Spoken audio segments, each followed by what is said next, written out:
संसार का सबसे बड़ा पाप क्या है? असत्य बोलना, हत्या कर देना, चोरी करना या किसी का अपमान करना।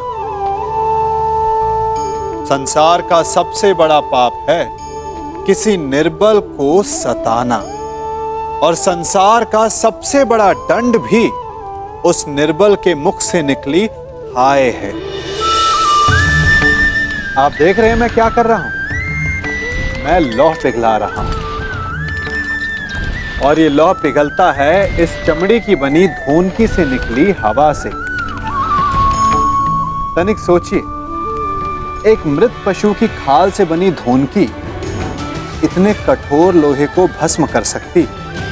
ठीक उसी प्रकार आप चाहे जितने भी शक्तिशाली क्यों ना हो, यदि आपने किसी निर्दोष, किसी निर्बल को सताया, तो उसके मन से निकली हाय और उसका श्राप आपके जीवन को भस्म कर सकता है।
पितामह,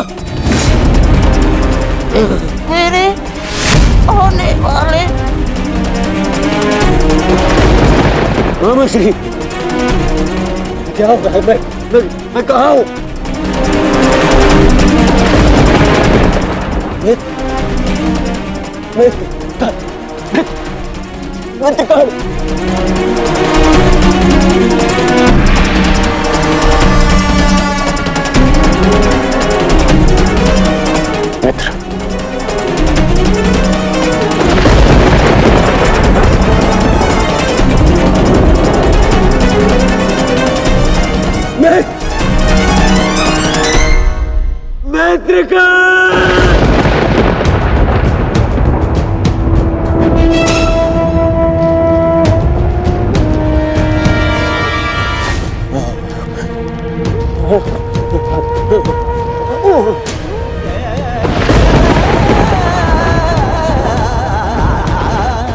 असंभव है ये, असंभव है ये। इसे तुमने ही तो संभव बनाया है दुर्योधन।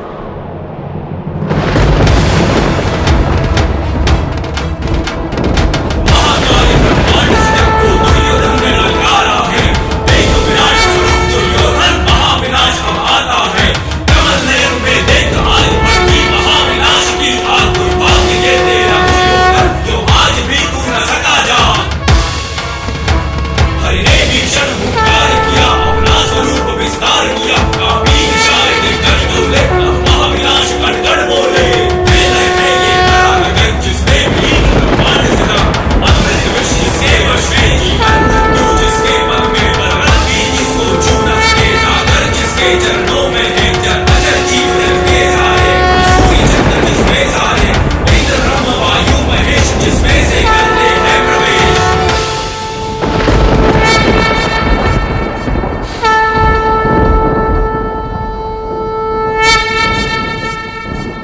इस युद्ध के जन्मदाता तुम ही हो।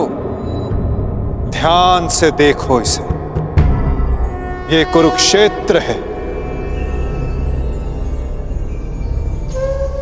ये तुम्हारे अहंकार का परिणाम है दुर्योधन।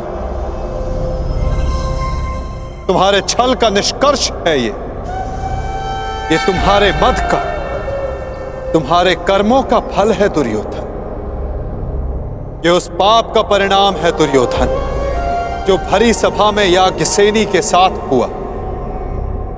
ये उस श्राप का परिणाम है जो पांचाली के धधकते हृदय से निकला। देखो मूर्ख, मृत्यु तुम्हें पराजित कर चुकी है और तुम विजय का स्वप्न देख रहे हो।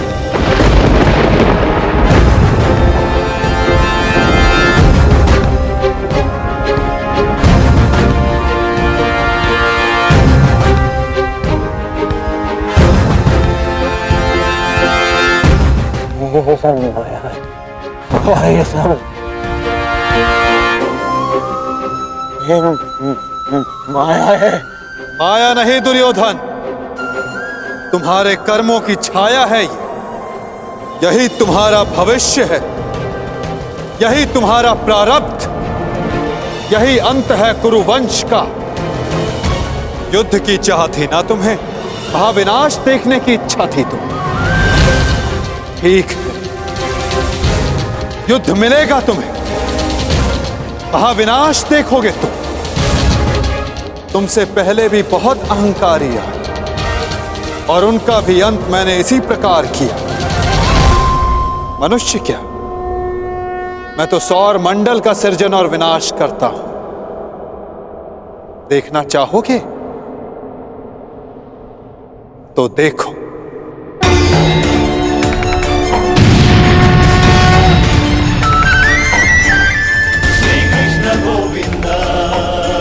उधर देखो दुर्योधन।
ये क्या हो रहा है?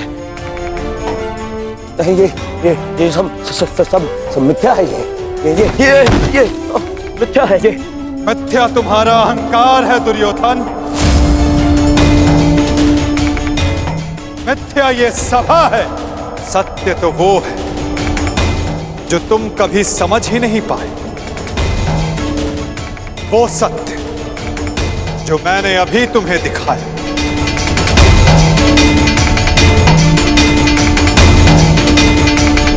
सत्य केवल मैं हूं दुर्योधन, शेष सब मिथ्या। ये सब माया है।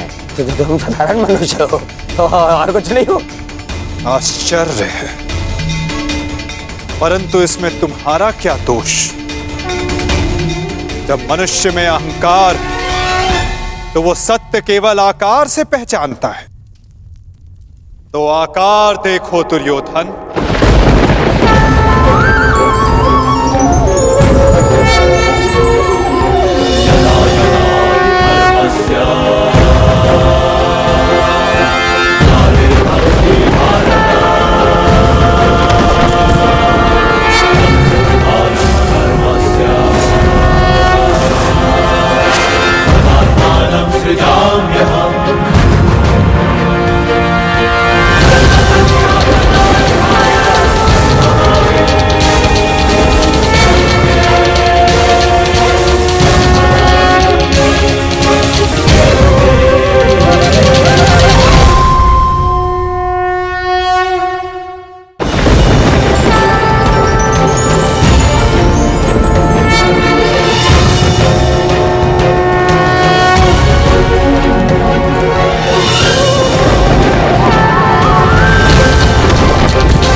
मैंने शांति दी दुर्योधन और तुमने स्वीकार नहीं की। मैंने मैत्री दी परंतु अपने अहंकार के आगे तुम्हें मैत्री का मूल्य समझ नहीं आया।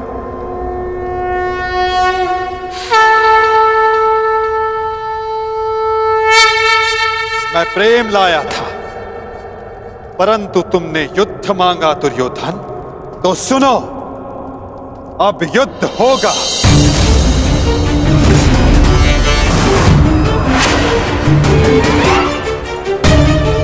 मैं जीवन का संदेश लाया था, तुमने मृत्यु का विकल्प चुना, तो मैं मृत्यु दूंगा।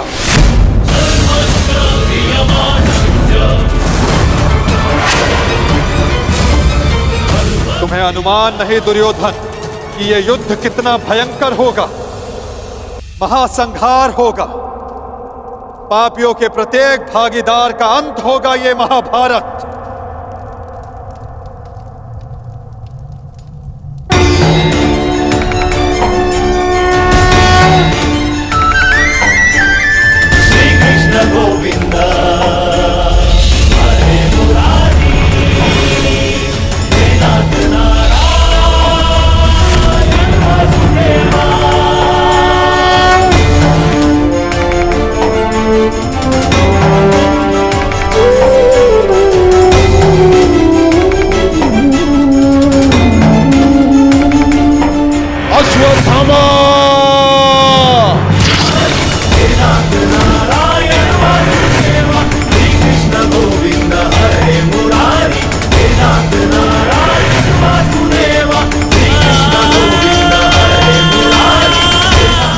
संधान करो पार्थ, मुक्त करो राजे को।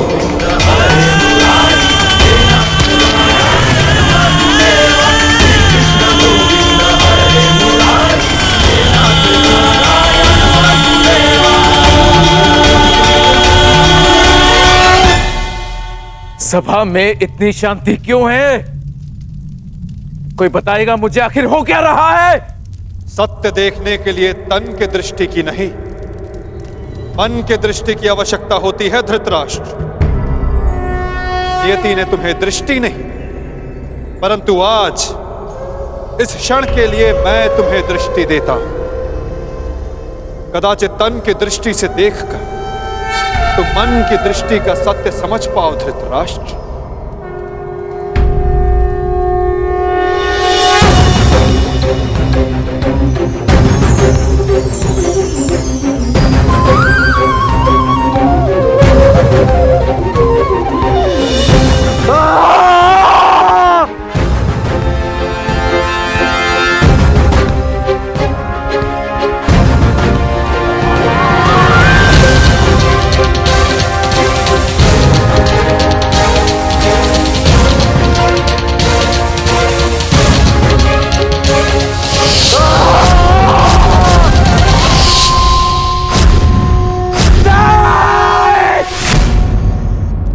नहीं चाहिए ये दृष्टि मुझे, वापस ले लो। ये क्या अनर्थ दिखा दिया मुझे।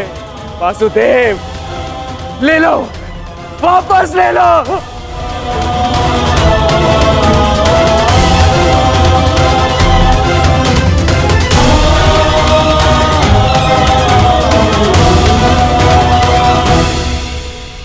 जो सबने देखा वही अंत है और वही नया प्रारंभ।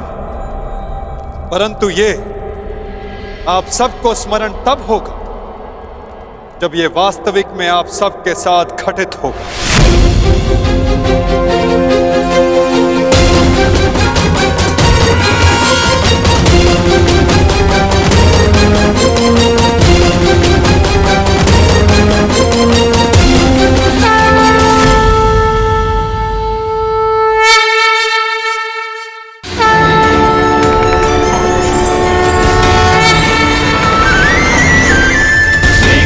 Govinda, Hare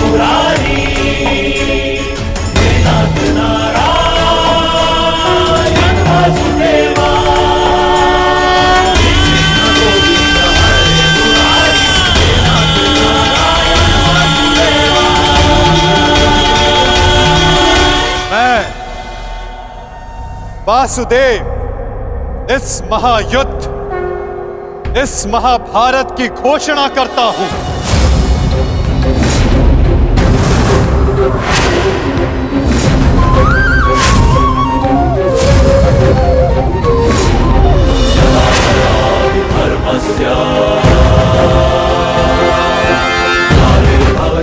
स्मरण रखना दुर्योधन, तुम्हारे इस अभिमान के साथ साथ तुम भी इस धरा पर ऐसे गिरोगे कि कभी उठ नहीं पाओगे। इस महाहिंसा, इस महाविनाश के उत्तरदायित्व का बोझ तुम अपने साथ दूसरे लोक लेकर जाओगे दुर्योधन।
केशव,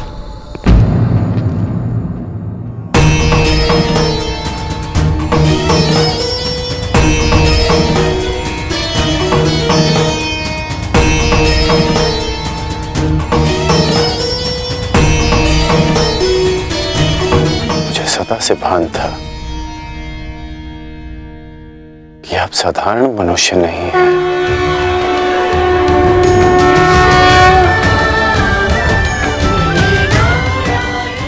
परंतु आज जो मैंने देखा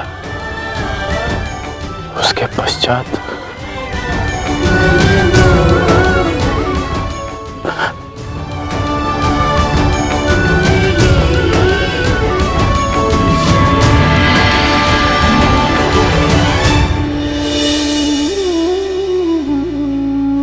मेरे साथ आओ मित्र।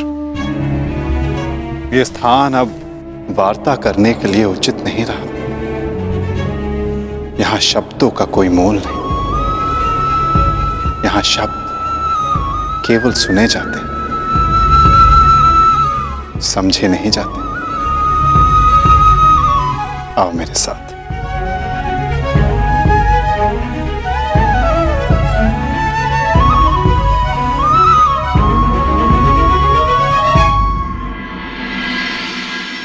केशव,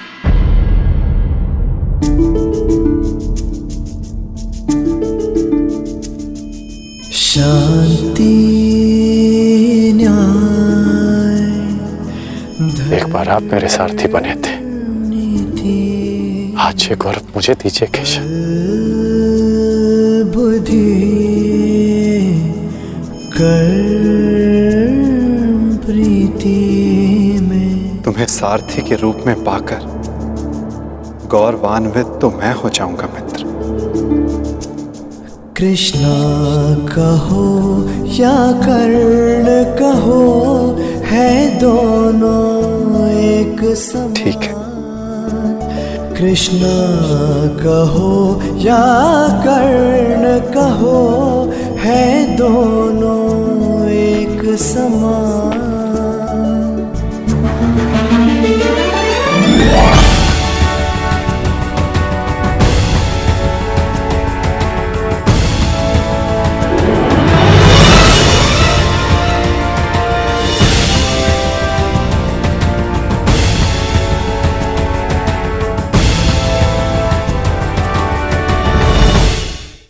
स्वर्ण, सज्जन पुरुष और परोपकारी मनुष्यों की गति एक समान होती है।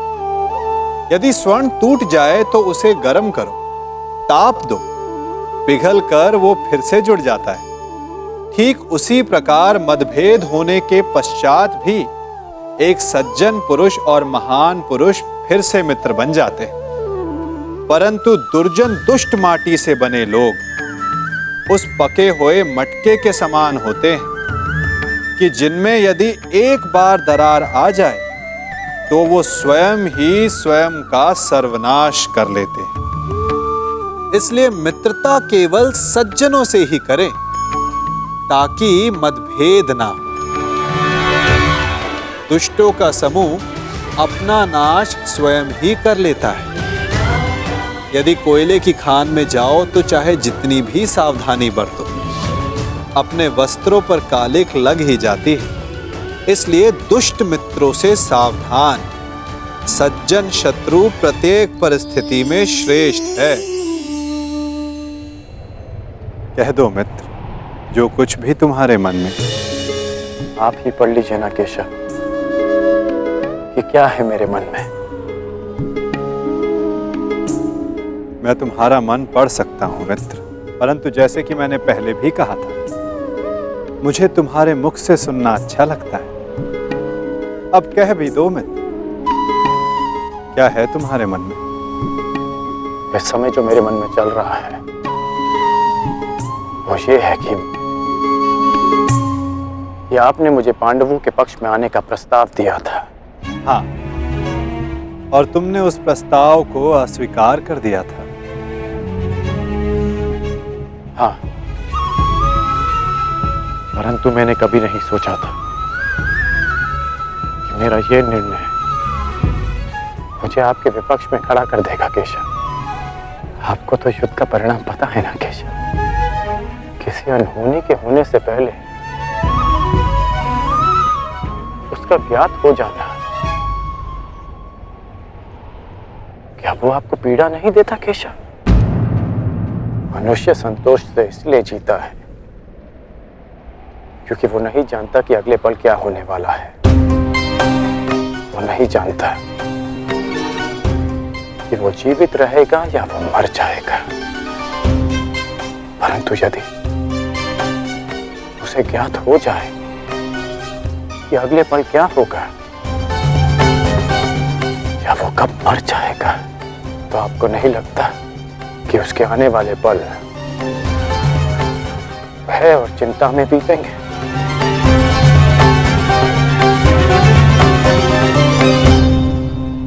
ये सोच पर निर्भर करता है अंगराज। यदि मनुष्य को अपना अंत ज्ञात हो तो हर वो क्षण जिसे हम व्यर्थ करते हैं, उन क्षणों को जिया भी जा सकता है। इस नदी को देख रहे हो? इस बहती नदी को पता है कि अंततः इसे सागर में जाकर मिल जाना।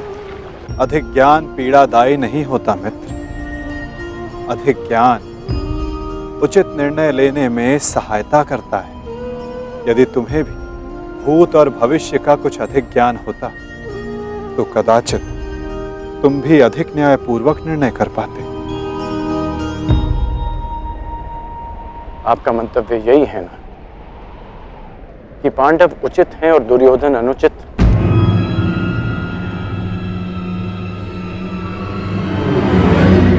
क्षमा कीजिएगा, परंतु मैं आपकी इस बात से सहमत नहीं हूं।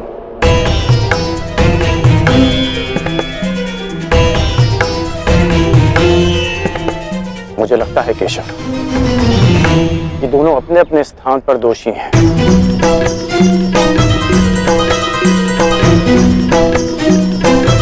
और इसी कारण से दोनों अपनी अपनी दृष्टि में निर्दोष और सही हैं। यदि दोनों ही दोषी तो तुम निष्पक्ष क्यों नहीं हो जाते मित्र? क्योंकि मुझे लगता है कि दुर्योधन युधिष्ठिर से कहीं अधिक सक्षम शासक सिद्ध होगा। इतने अधर्म करने के पश्चात भी? हाँ, क्योंकि वो युधिष्ठिर की भांति धर्मराज होने का ढोंग नहीं करता। आप ही बताइए केशव कि जिसने स्वयं की पत्नी को दांव पर लगा दिया हो जिसने द्यूत के कुचक्र से निकलकर स्वयं को द्यूत में फिर से फंसा लिया हो, वो कैसा धर्मराज?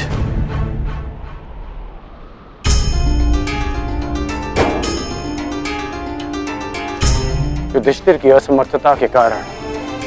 राजकुमार युधिष्ठिर, मेरे शौंड की रक्षा कर लीजिए। मेरा अनुज क्यों मृत्यु की भेंट चढ़ गया?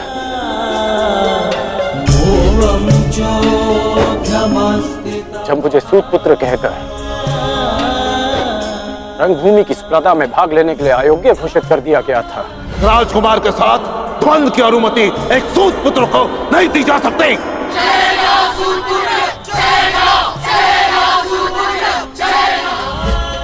तब भी धर्मराज का धर्म मौन था। ऐसे में दुर्योधन ने मेरा हाथ थामा, जिसे आप अधर्मी कहते हैं। आज मैं अंगराज हूं, परिवर्तन के लिए खड़ा हूं। वो केवल दुर्योधन के कारण केशव। मैंने कहा था ना, यदि तुम्हें तनिक अधिक ज्ञान होता तो तुम उचित निर्णय ले पाते मित्र।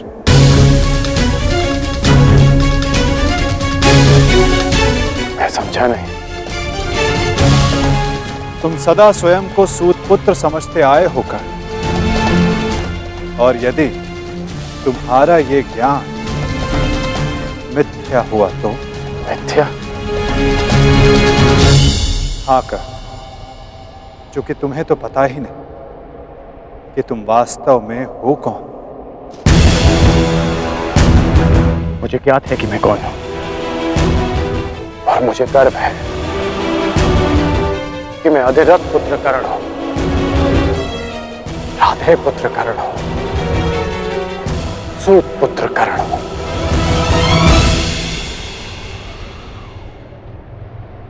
तुम राधे नहीं हो अंगराज,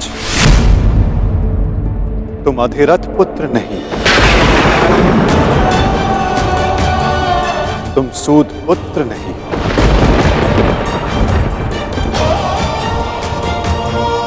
तुमने कभी ये नहीं सोचा कर्ण कि एक सूत पुत्र के शरीर पर दिव्य स्वर्ण से मणित कवच और कुंडल क्यों है?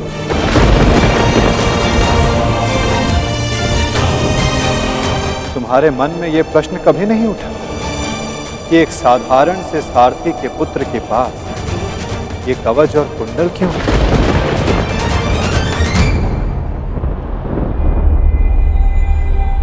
क्या तुम ये सोचकर कभी व्याकुल नहीं होते कर्ण कि तुम शेष से इतने भिन्न क्यों हो? तुम सूर्य पुत्र कर्ण, सूर्य पुत्र कर्ण, सूर्य पुत्र कर्ण, सूर्य पुत्र कर्ण।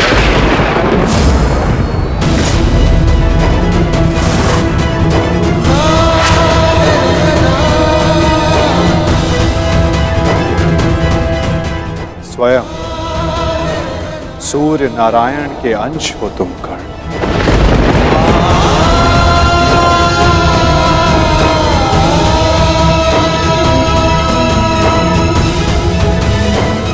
यह सत्य है, मेरे पिता अधिरथ हैं, और मेरी माता राधा।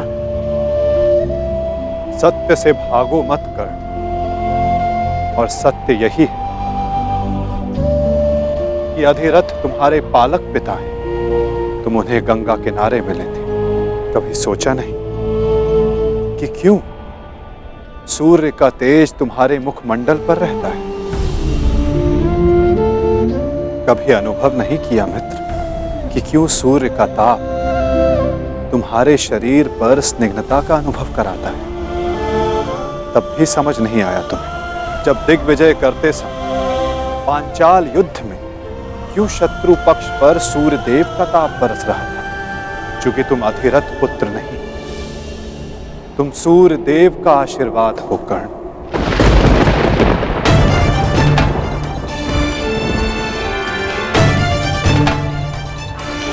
यदि मैं पिताश्री को गंगा किनारे मिला था तो माता कौन है? कर्ण, अपनी माता से बहुत पहले से भेंट करते आ रहे हो तुम कर्ण। चूंकि रक्त सदा रक्त का सम्मान करता है। कभी सोचा है कि वो कौन है जिनके समक्ष आते ही तुम्हारी दृष्टि उनके पांव की ओर चली जाती है? वो कौन है जिनसे हर युद्ध से पूर्व उनका आशीष लेने का तुम्हारा मन करता है? कौन है कर्ण जो सदा तुम्हें अपने पुत्रों के समान प्रेम करती है? वो कौन है जिनकी आंखें तुम्हें देखते ही भर आती हैं? अर्जुन से द्वंद्व होने के पश्चात भी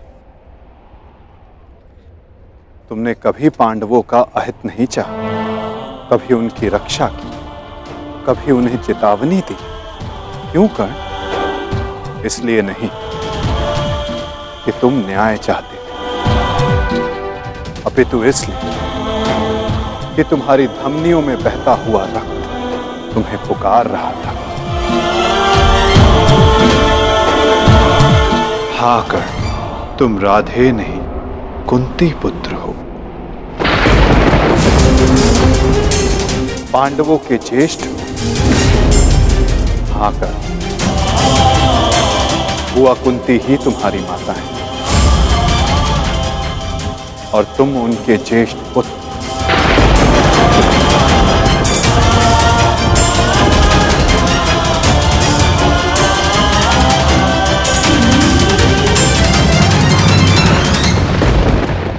ये सत्य नहीं है।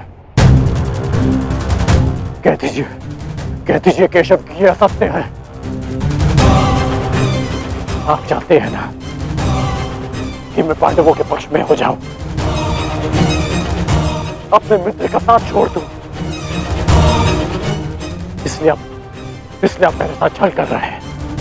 हाँ, आप छल कर रहे हैं मेरे साथ। यदि मेरा कथन तुम्हें छल लगता है मित्र, तो जाओ स्वयं उनसे जाकर पूछो जिनके नाम से तुम संसार को अपना परिचय देते। भद्र अधिरथ और देवी राधा से जाकर पूछ लो।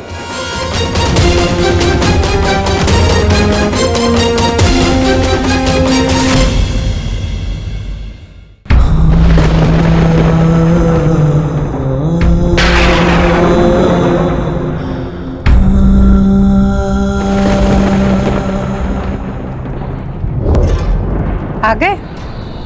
उचित समय पर पहुंच गए। आओ भीतर आओ।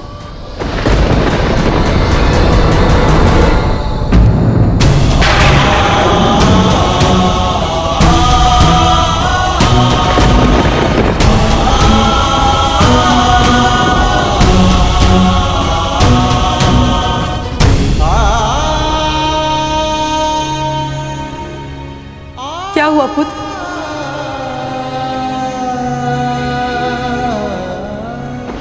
तुम राधे नहीं हो अंगराज, तुम सूर्य पुत्र कर्ण हो।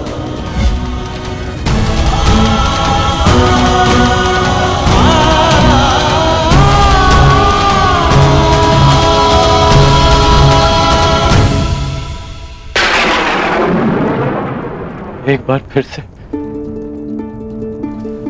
पुत्र कहकर पुकारिए ना। पुत्र?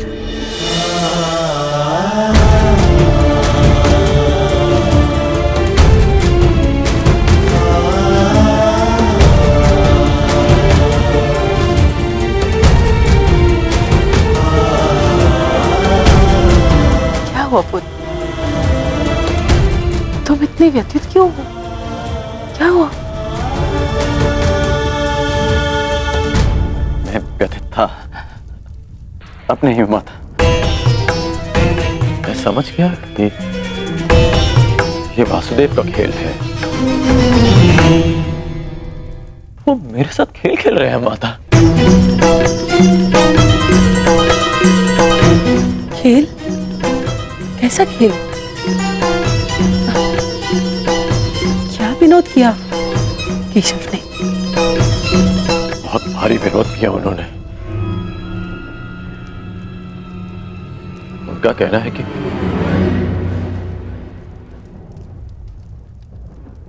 आप दोनों मेरे पालक माता पिता हैं।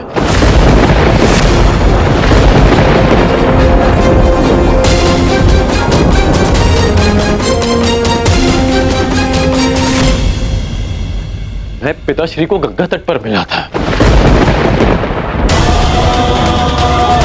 कि सूर्यदेव मेरे पिता है और माता कुंती मेरी माता।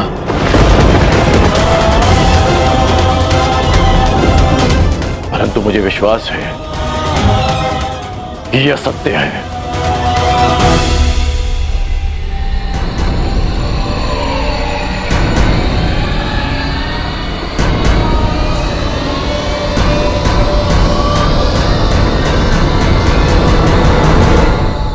ये असत्य है ना?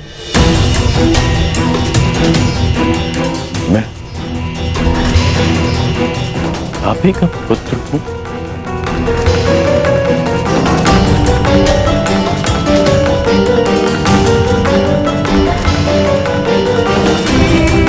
मैं आप ही का पुत्र हूं ना?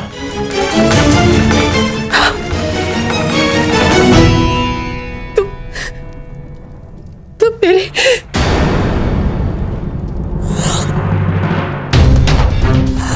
क्या हुआ माता?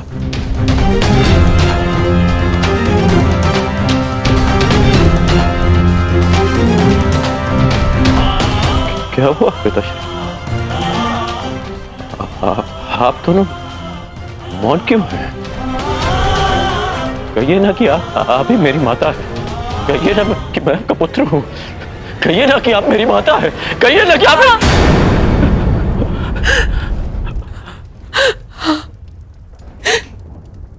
मैं तुम्हारी माता हूं।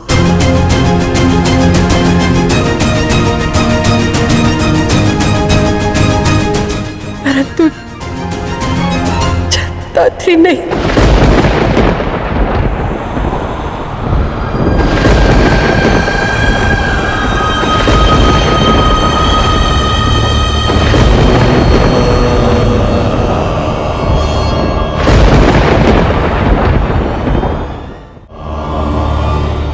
मैंने तुम्हें जन्म नहीं दिया।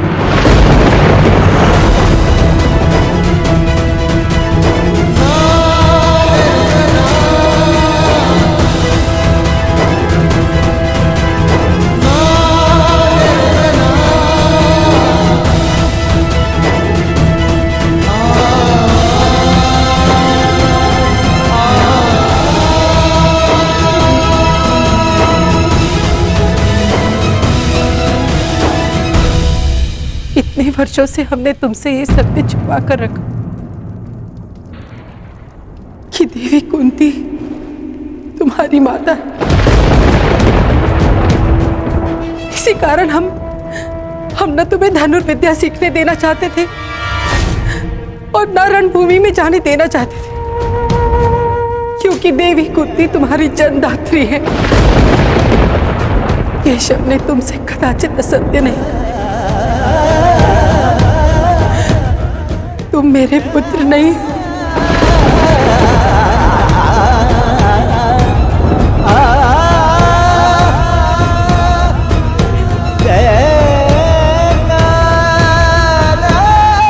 मैं तुम्हारी माता नहीं हूं।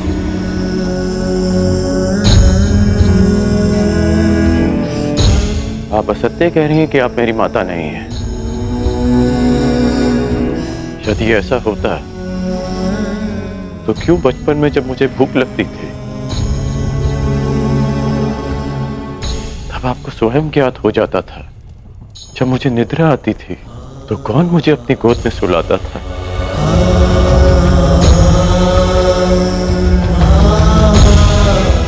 आप ही ना। जब मैं शिक्षा पूर्ण कर घर वापस लौटा तो आपको बिना ज्ञात हुए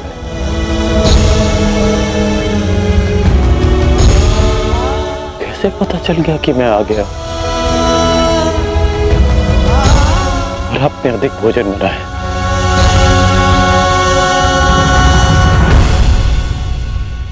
क्यों मेरे राज्याभिषेक पर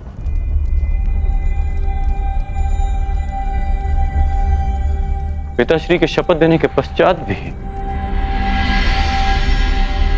आप मुझे छुप कर देखने आई थी जब मैं अंग जा रहा था, तब क्यों मुझे परिवर्तन का आशीष दिया?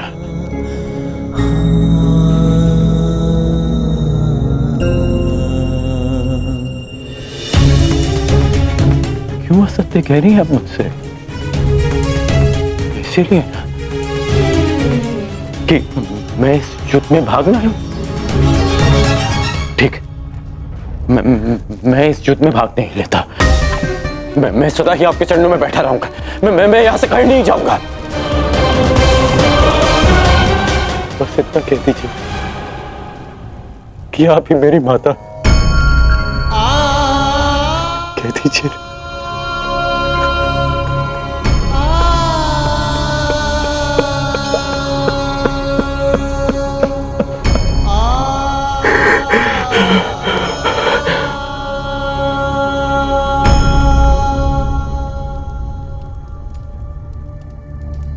आपके अश्रुओं ने और आपकी चुप्पी ने सत्य सामने ला दी।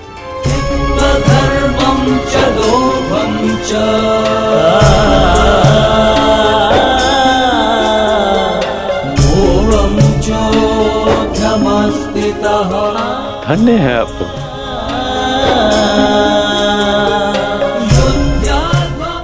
किसी और की संतान इतना प्रेम दे।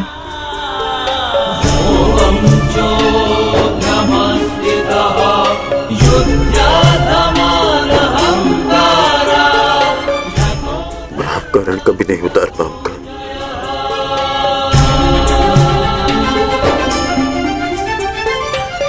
अब मेरा सत्य भी सुन लीजिए। मैं सदा प्राधिकरण ही कहलाऊंगा।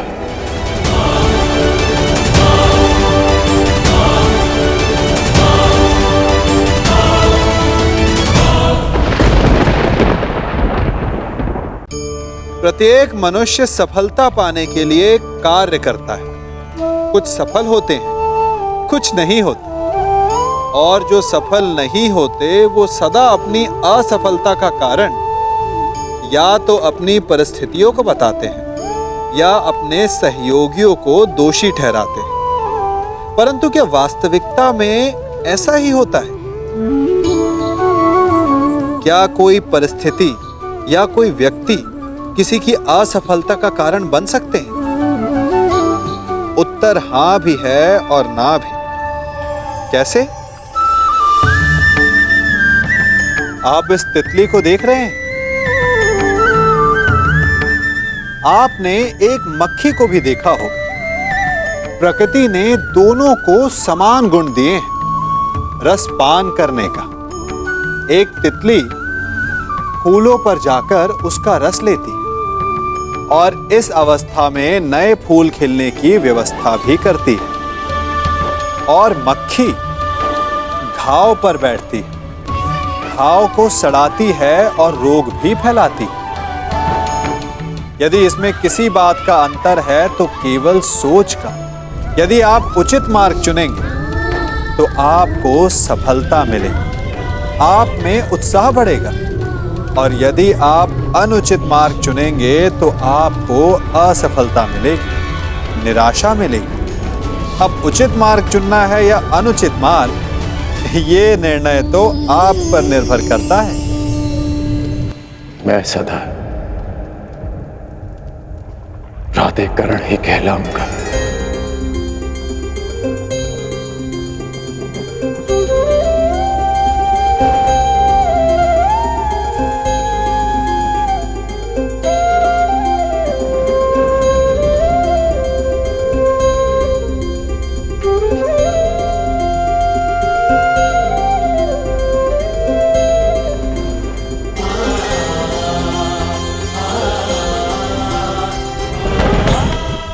पुत्र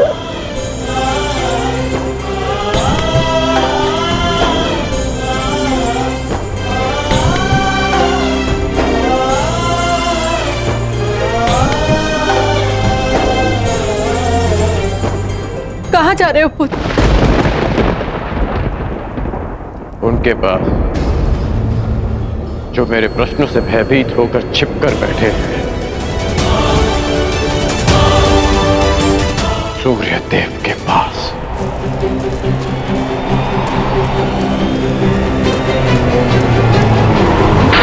मेघों के आवरण से बाहर निकलिए सूर्यदेव। अब आप मुझसे और नहीं छिप सकते। मेरे समक्ष आइए सूर्यदेव। जीवन के आरंभ से हर प्रातः मैंने आपको तर्पण किया, उसके लिए बाहर आइए। मैंने सदा आपका सम्मान किया, उसके लिए बाहर आइए। आपके कारण जो मेरा अपमान हुआ, उसके लिए बाहर आइए। एक कवच कुंडल मुझे देकर भी मेरे मन को जो भेदा है आपने,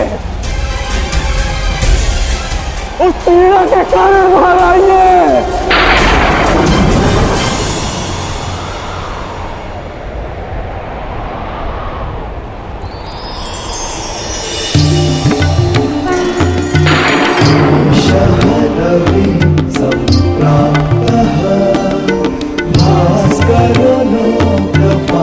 पुत्र कर्ण,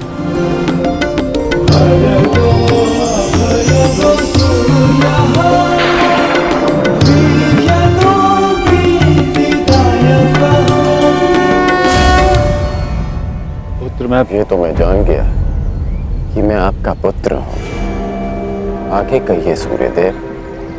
पुत्र मैं विवश था, तुम्हारे जन्म के लिए भी और तुम्हारी पहचान छिपाने के लिए भी।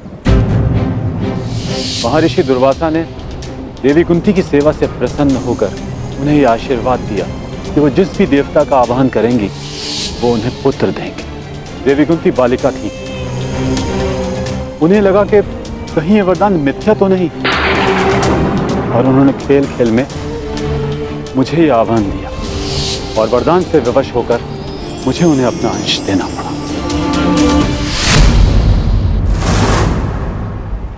विवश थे आप? क्या आज विवश नहीं है?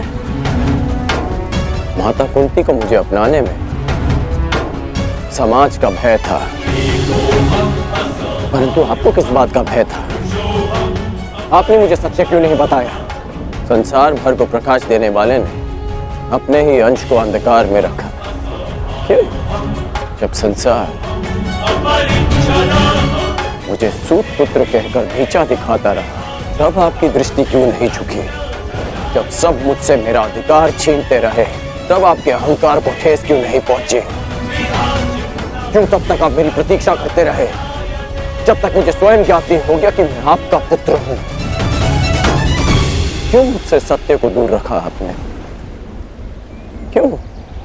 मैं मानता हूं कि मैंने तुम्हें सत्य से दूर रखा, परंतु मैं सदैव तुम्हारे साथ था। मैं नहीं चाहता था कि समाज को इस बात का ज्ञान हो। मैंने तुम्हें यह कवच और कुंडल इसलिए दिए ताकि तुम अपने हृदय को और भी अधिक बलशाली बना सको। तुम्हें समाज की कठोरता को सहने की शक्ति मिले। मुझे क्षमा कर दो। आपके अश्रु मुझे सांत्वना नहीं दे रहा, अपितु भान करा रहे हैं कि मैं आपके लिए केवल एक फूल के अतिरिक्त और कुछ नहीं था।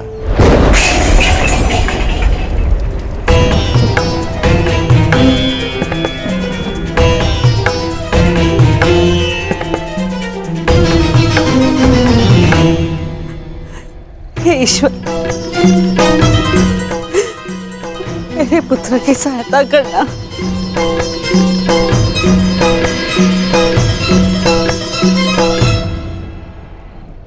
जो स्वयं की सहायता करना जानते हैं, ईश्वर भी उन्हीं की सहायता करते हैं बुआ।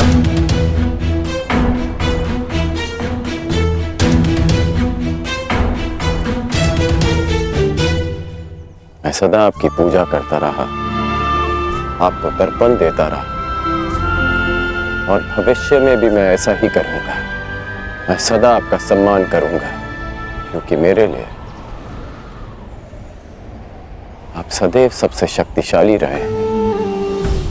मेरा मन मलिन है आज, परंतु मेरे मन में आपके प्रति कोई मेल नहीं। पुत्र, एक बार अपने मुख से आपके जाने का समय आ गया है। कल प्रातः आपको सबके जीवन को अंधकार से निकालना है। विश्राम कीजिए पिताश्री। कल्याण हो तुम्हारा। ऐसी अवस्था में भी तुमने अपने पिता को तृप्त किया। धन्य हो तुम, दानवीर कर्ण।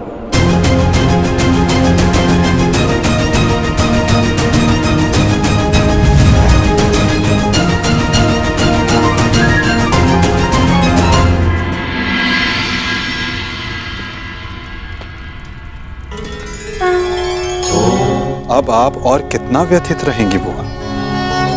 आप अपने कर्मों को संसार से छिपा सकती हैं, परंतु अपने कर्मों के फल को आप स्वयं से और कितना छिपाएंगी? अपने कर्मों का सामना प्रत्येक को एक ना एक दिन करना ही पड़ता है बुआ।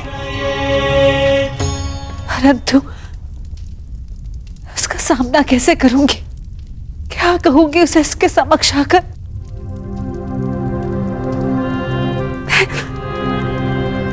मैं कैसे उसे समझाऊंगी कान्हा? क्या ये सब इतना सरल है? यदि सब कुछ इतना सरल होता तो जीवन जीवन नहीं होता बुआ। मनुष्य को अपने भय का, अपने अतीत का सामना करना ही पड़ता है, और ये भेंट जितनी शीघ्र हो, मन से बोझ उतनी ही शीघ्र उतर जाएगा बुआ।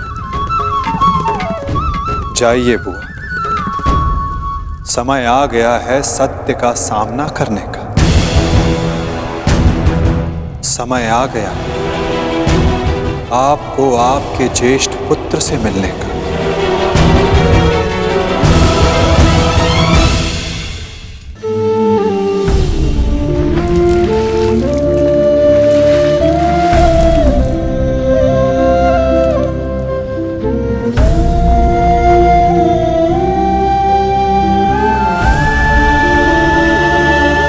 दान चाहिए पुत्र, दोगे?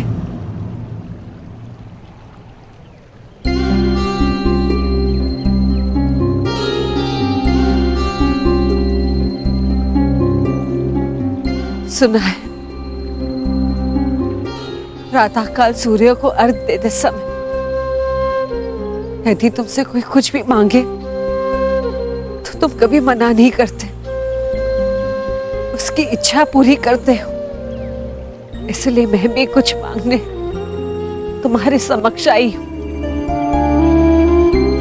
क्या इस दुर्भाग्यशाली माता को क्षमा दान दे पाओगे पुत्र?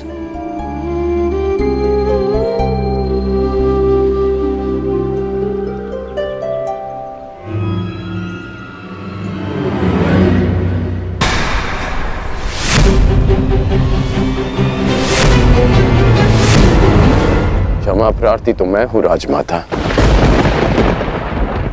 राजमाता सब मत कहो पुत्र। क्यों? क्या अनुचित कह दिया मैंने? ये कि सत्य जानने के पश्चात भी मैं आपको राजमाता क्यों कह रहा हूं? मैं आपके गले क्यों नहीं लग रहा हूं? आपके चरण स्पर्श कर आपको माता और जननी क्यों नहीं पुकार रहा हूं? कहिए, क्या अनुचित कर रहा हूं मैं राजमाता? मैं आपको माता कहकर इसलिए नहीं पुकार रहा क्योंकि यह आपका कर्म फल है। आपने भी तो इसी भांति वर्षों तक ऐसा ही व्यवहार किया मेरे साथ, आशीष दिया, परंतु कभी अपना पुत्र कहकर नहीं पुकारा। अश्रु बहाए परंतु कभी मुझे गले से नहीं लगाया, कभी मुझे ममता नहीं थी। और आज वही माता मेरे समक्ष प्रेम जताने के लिए आ गई है। अधिकार का भाव कर्तव्य पूर्ण करने से मिलता है।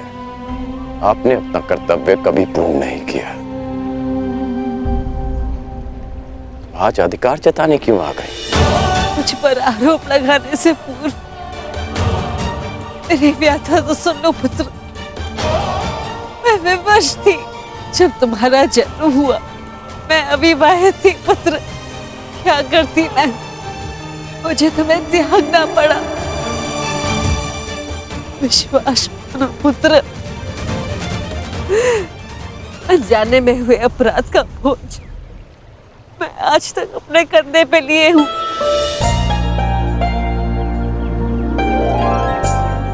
आपने अपनी व्यथा तो कह दी, परंतु मेरा क्या दोष था? एक बालक जिसने अपनी आंखें भी पूरी तरह नहीं खोली थी, उसके जीवन में आपने सदा के लिए अंधकार कर दिया। एक नवजात को गंगा माँ की भेंट चढ़ा दिया आपने। क्या आपने ये भी नहीं सोचा कि वो जीवित रहेगा या वो मर? कि यदि वो बच गया तो संसार उसे किस नाम से पुकारेगा? समाज उसे कितने ताने देगा कि उसका जीवन जीते जी नरक बन जाए? ये भी नहीं सोचा हमने। गंगा में इसीलिए बहाया ना क्योंकि गंगा मां पाप धोती है। मैं आपके लिए पापी था ना, केवल एक पाप, एक अभिशाप जिसे आप गंगा में बहाकर भूल गए। आश्चर्य की बात यह है कि कभी आपने मुझे खोजने का प्रयास नहीं किया, कभी ये जानने का प्रयास नहीं किया कि मैं जीवित हूं या मर गया। आपको पता है कि जब भी मैं आपके समक्ष आता था, आपको प्रणाम करता था, तो एक विचित्र स्नेह, एक अनोखा बंधन अनुभव करता था मैं। क्या आप कभी ऐसा अनुभव नहीं करती थी? तुम मेरे ही पुत्र हो। इसका ज्ञान मुझे रंगभूमि में हुआ, परंतु फिर भी आप मौन थी। ये जानने के पश्चात में आप समझा कि तब आपके समक्ष एक और प्रश्न आकर खड़ा हो गया कि युवराज पद की होड़ में प्रदा कर रहे अपने सारे पुत्रों को कैसे बताएं कि जिसके कुल का वो अपमान कर रहे हैं वो उनका ज्येष्ठ भ्राता है। हस्तिनापुर के समक्ष यह सत्य कैसे बताएं कि मैं आपकी प्रथम संतान हूं? बोलिए राजमाता, कि आज अचानक क्या हो गया? ऐसा मत कहो पुत्र। मैं नहीं चाहती कि मेरे पुत्र एक दूसरे का रक्त बहाए।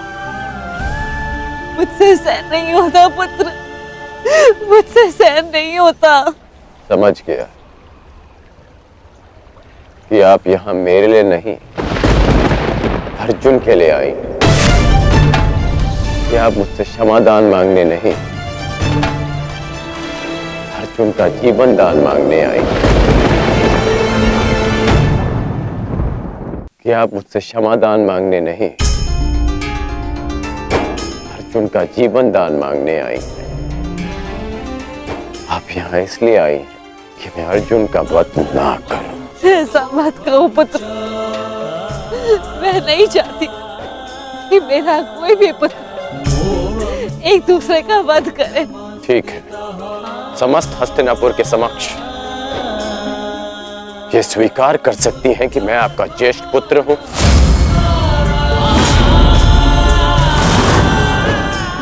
पता था मुझे कि कोई उत्तर नहीं मिलेगा।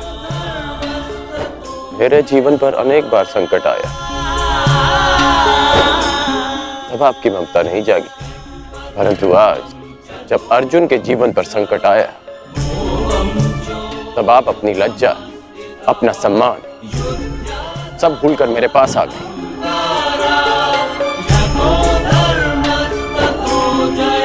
सत्य में अर्जुन बहुत भाग्यशाली है कि उसे आपकी ममता मिली। मैं भले ही अर्जुन को युद्ध के द्वंद में हरा दूं, परंतु आज उसने मुझे ममता के द्वंद में हरा दिया। तुम्हारी अपराधी नहीं हूं मैं।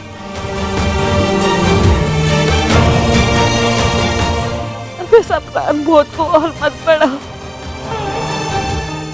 इस युद्ध में भाग मत लो पुत्र। अपने अनुजों से युद्ध मत लड़ो पुत्र। बस एक बार कह दो कि तुम मेरे पुत्र हो कर्ण। हाँ, मैं आपका पुत्र हूं,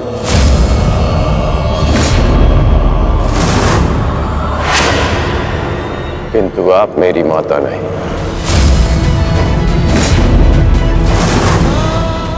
सदा स्मरण रखिएगा राजमाता कि इस सूत पुत्र की माता का नाम राधा है। मैंने अवश्य कौंतेय बनकर जन्म लिया, परंतु संसार मुझे सदा राधे कर्ण के नाम से जानेगा। मैं सूर्य पुत्र कर्ण हूं, किंतु मेरे पिता का नाम अधिरथ है। मुझे स्वयं को सूर्य पुत्र के स्थान पर सूत पुत्र कहने में अधिक गर्व अनुभव होगा। आप माता हैं अर्जुन की, सभी पांडवों की, क्योंकि आपने उन्हें पाला पोसा, बड़ा किया, प्रेम दिया। और आश्चर्य की बात तो यह है कि आप आज भी उन्हीं की माता बनकर इस सूत पुत्र राधे कर्ण के पास आई हैं, यह आश्वासन पाने कि आपके पुत्र सुरक्षित रहे। मेरे द्वार पर आए किसी भी याचक को रिक्त हाथ लौटने नहीं दे सकता मैं। राजमाता, मैं आपको रिक्त हाथ लौटने नहीं दूंगा। मैं वचन देता हूं कि इस महाभारत के पश्चात आपके 5 पुत्र जीवित रहेंगे, केवल 5। यदि अर्जुन ने मेरा वध किया तो भी, और मैंने अर्जुन का वध किया तो भी। यदि अर्जुन मेरे हाथों वीर गति पाता है तो मैं सब कुछ छोड़कर आपके पास आ जाऊंगा। मैं वचन देता हूं कि अर्जुन के अतिरिक्त आपके किसी पुत्र का वध नहीं करूंगा मैं।